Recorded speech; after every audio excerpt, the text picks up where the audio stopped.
Foot, le miroir du football de la diaspora congolaise.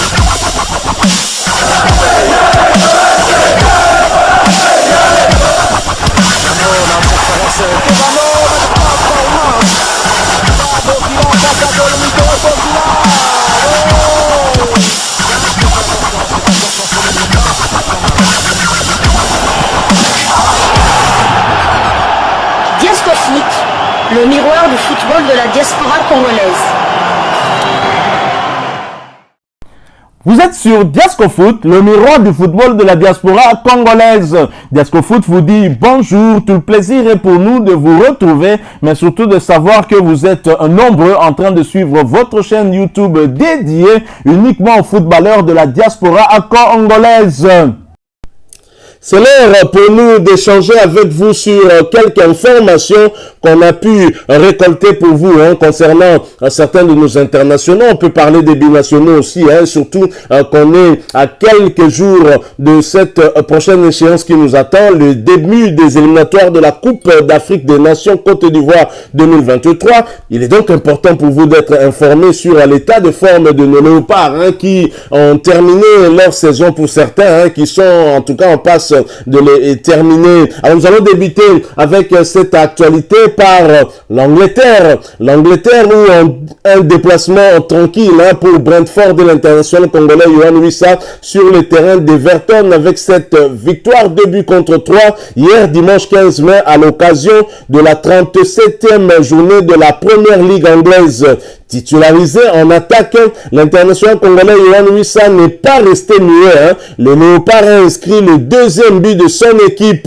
Bon voyageur, Wissa et Brentford ont eu des ressources pour réagir aux assauts des locaux qui trouvaient la faille matinalement dès la 10e minute pour l'ouverture du score par le truchement de Calvert-Lewin. Blessés dans leur amour propre, les coéquipiers de Yohan Wissa sortaient petit à petit de leur moitié de terrain et finissaient par obtenir l'égalisation à la 37e minute par Coleman. Mais la joie était de courte durée puisque 10 minutes plus tard, les hommes de Frank Lampard revenaient à la charge et c'est Richarlison qui transformait le penalty pour le 2 buts à 1 et l'arbitre renvoyait les deux équipes dans les vestiaires. À la reprise, les visiteurs étaient les plus entreprenants. À force de trop pousser, ils finissent par marquer coup sur coup 2 buts.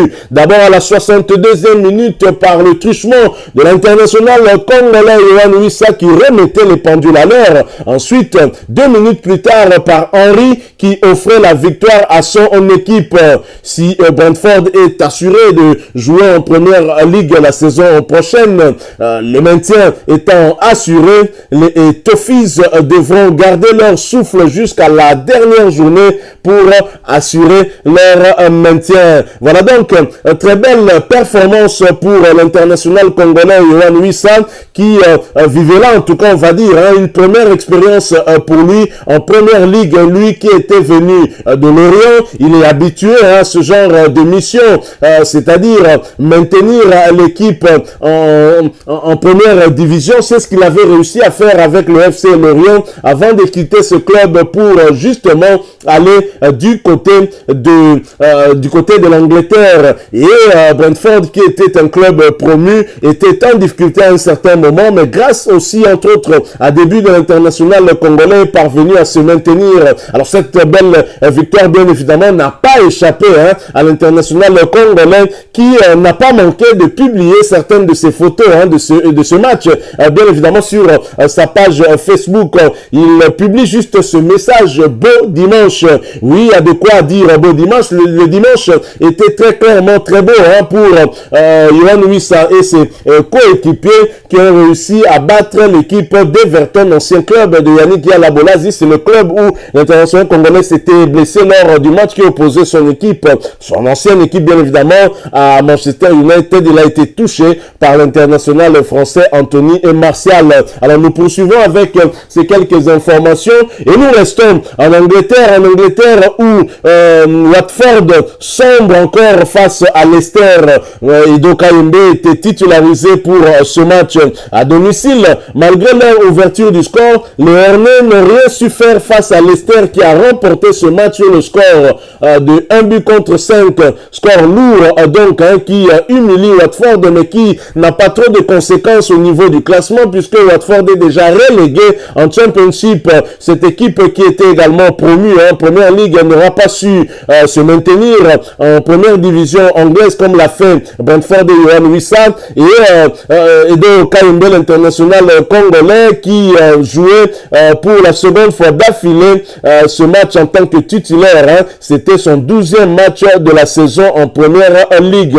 Pour rappel, Watford va donc descendre en Championship la saison prochaine et c'était une saison très clairement compliquée pour cette équipe et Edo Kayembe. Voilà, nous allons donc poursuivre ces quelques informations, mais nous quittons l'Angleterre, nous allons cette fois-ci du côté de la Turquie. En Turquie, Jackson Muleka encore décisif, même si son équipe Kasimpasa est resté poussif. L'international congolais a encore fait parler de lui hier dimanche, même s'il n'a pas fait trembler les filets. Le jeune attaquant congolais a délivré une passe décisive. Kasimpasa était trop faible devant Antalyaspor et a pris une raclée à domicile sur le score de 2 buts contre 4. Freddy lance le festival d'Antalyaspor avec un but à la 19e minute et il aura fallu attendre la 37e minute pour voir Umut Bozok remettre les pendules à l'heure sur une passe décisive de l'international congolais Jackson Muleka. Après le citron, Kasimpasa chavire totalement, encaissant à 3 reprises. D'abord Paf Naldo à la 47e minute, puis Agi Wright 6 minutes plus tard, avant que le Kasimpasa ne trompe son propre gardien à la 70e minute pour le 1 contre 4. Jackson Muleka et ses coéquipiers vont réduire la marque à la 96e minute par le même Umut Bozok sur un penalty. Avec 50 points, Kasimpasa se classe 10e après 37 journées du championnat. Voilà donc Jackson Muleka qui sait tout aussi se montrer altruiste, même si il n'a pas lui-même marqué de but, mais il était décisif, donnant cette passe décisive. Et bien sûr, ses statistiques vont augmentant, ce qui est une très bonne chose pour son capital confiance. Et c'est vrai, cela à quelques jours de ce match de la première journée des éliminatoires de la Coupe d'Afrique des Nations Côte d'Ivoire 2023, où la République démocratique du Congo aura certainement besoin de Jackson Muleka à cette fois-ci. Et nous restons en Turquie. Cette fois, nous allons parler du capitaine des Léopards, Marcel Tisserand, qui ont réussi ensemble avec son équipe, bien évidemment, à arracher le point du nul. Le club de Fenerbahçe a pris un point face à Fatih Karagümrük. Aucune des deux équipes n'est parvenue à inscrire le moindre but. Score final 0 but partout. Et pour ce match, l'international congolais Marcel Tisserand avait été titularisé. Il a d'ailleurs joué l'intégralité de cette rencontre, bien évidemment, dans son compartiment habituel, la charnière centrale. Son équipe, après ce match nul de 0 but partout, campe toujours à la 2e position du classement du championnat turc de première division. Nous poursuivons avec cette actualité concernant certains de nos internationaux. Nous quittons la Turquie. Nous allons cette fois du côté de la Hollande, mais nous y allons après cette courte pause. Diasco Foot, le miroir du football de la diaspora congolaise.